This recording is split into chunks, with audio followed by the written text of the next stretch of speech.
menee keräämään kukkia ja sieniä ja yksi menee siivomaan tänne ulos. Sillä sipulikuure. Ei käy huonosti. Ketkä haluaa siivota? Mä voin. No me voidaan vaikka hakea niitä sieniä ja kukkia. Joo. No hienoa, ottakaa tosta tarvikkeet ja sitten hopi. Sinä otat noin ja sitten noin ja noin. Siinä on sul.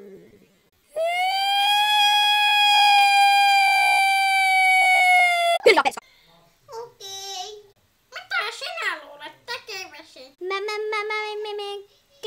kerää kukkia ja sienimiä. No vai niin. Onko se kakara laittanut teidät keräämään kukkia ja sieniä? No on. Miksei?